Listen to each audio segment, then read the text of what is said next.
Hello, and welcome to MagicMingle.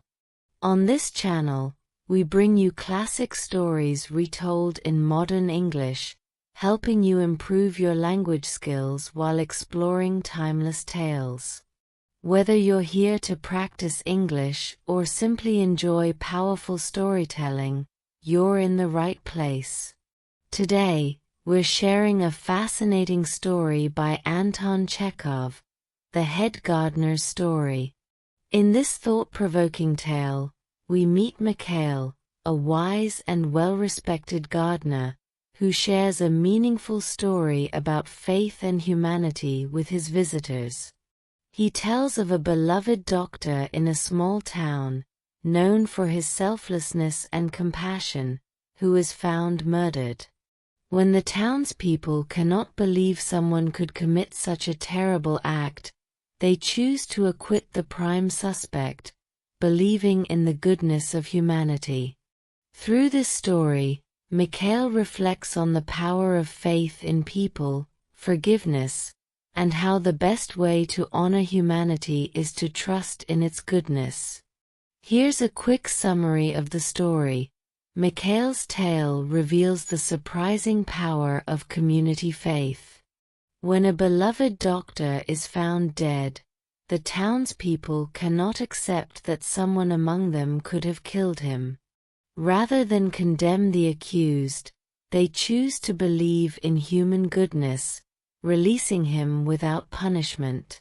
In the end, the story shows us how such faith can influence a community's spirit and its sense of love and respect for one another. In this retelling, we've modernized the language to make Chekhov's story easier to follow, without losing any of its wisdom. We were at Count N.'s greenhouses for a flower sale, but there weren't many buyers. There was my neighbor, a landowner, a young timber merchant, and me. As the workmen carried out our purchases and packed them into carts, we sat near the entrance, chatting idly and enjoying the mild April morning. Birds were chirping, and flowers were being brought out into the fresh air to bask in the sun, creating a peaceful atmosphere. The head gardener, Mikhail Karlovich, was an elderly man with a well-shaven face, wearing only a fur vest despite the cool weather. He supervised the packing of plants while keeping an ear on our conversation, hoping to hear something interesting. Mikhail was a good-hearted and well-respected man. People assumed he was German, though he was Swedish on his father's side and Russian on his mother's. He attended the Orthodox Church and spoke Russian, Swedish, and German. He was well-read in all three languages and loved borrowing new books or discussing topics, even about authors like Ibsen. He had his quirks, but they were harmless. He proudly called himself the head gardener, even though there were no other gardeners working under him. He had a dignified and somewhat haughty look about him, disliked being contradicted, and enjoyed having people listen to him with respect. "That man over there is nothing but trouble," my neighbor remarked, pointing to a dark-skinned, gypsy-looking worker who was passing by with a water barrel. "Last week, he was tried for burglary, but they acquitted him, saying he was mentally unstable. Just look at him, he's the picture of health." These days, criminals get off so easily in Russia, with excuses like insanity or mental instability. It's demoralizing for society, and it blunts our sense of justice when we see vice go unpunished. Absolutely, the timber merchant agreed. This trend of acquittals just encourages more crimes like murder and arson. You can ask any peasant. Mikhail Karlovich turned to us and spoke up. "For my part, gentlemen, I actually welcome these not guilty verdicts. I'm not worried about morality or justice when they declare someone innocent. In fact, I feel pleased. Even when my conscience suggests the jury might have made a mistake, I still feel a sense of triumph. Think about it, gentlemen. If the judges and jury have more faith in humanity than in evidence and legal arguments, isn't that faith in human nature something noble, something above everyday concerns? Such faith is only possible for those who truly understand and feel Christ. That's an interesting thought, I said. It may sound new, but it isn't. I remember hearing a legend a long time ago about a similar idea. It's a beautiful story, Mikhail replied with a smile. My grandmother, on my father's side, told it to me. She was a wonderful lady, and she told the story in Swedish, so it doesn't sound quite as poetic in Russian. We urged him to tell the story anyway, promising not to mind if it lost something in translation.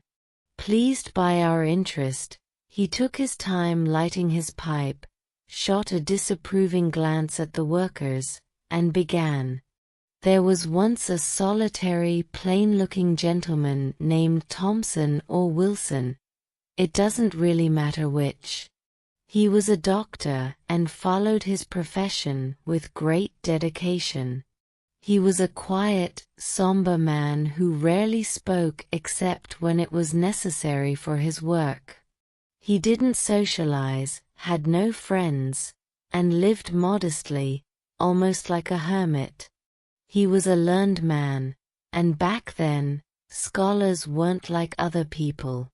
They spent all their time reading, thinking, and treating illnesses, considering everything else unimportant.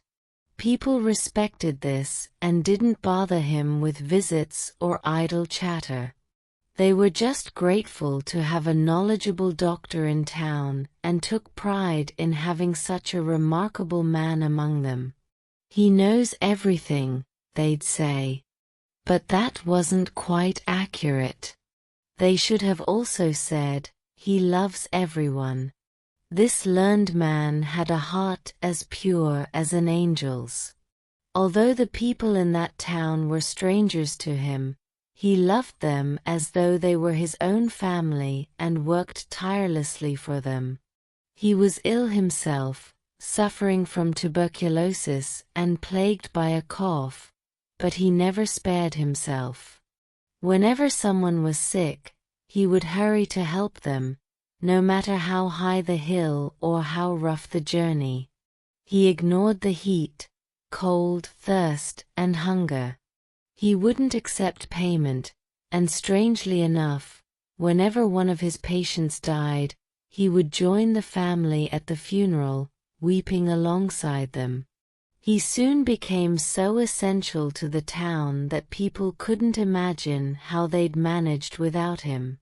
Their gratitude was boundless. Everyone respected him, from children to the elderly, whether they were honest folk or swindlers. In fact, no one in the town would have dared to wrong him.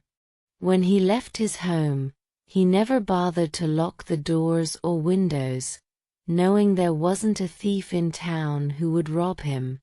He often traveled through forests and hills that were known to harbor bandits, yet he walked with complete confidence. One night, while returning from a patient's house, he was ambushed by robbers in the forest. But as soon as they recognized him, they removed their hats out of respect and even offered him food. When he declined, they gave him a warm wrap for the cold night and accompanied him back to town, grateful for the chance to show their appreciation. My grandmother even told me that animals in the town, the horses, cows, and dogs, recognized him and greeted him with joy whenever they saw him. Then, one morning, this man, who seemed protected by his own goodness, was found murdered. He was lying in a ravine, his skull shattered, his body covered in blood, and his face bore an expression of pure amazement. Not horror, but amazement, as though he couldn't believe someone would actually harm him. The entire town was devastated. People couldn't accept what had happened. They asked themselves how anyone could kill such a good man.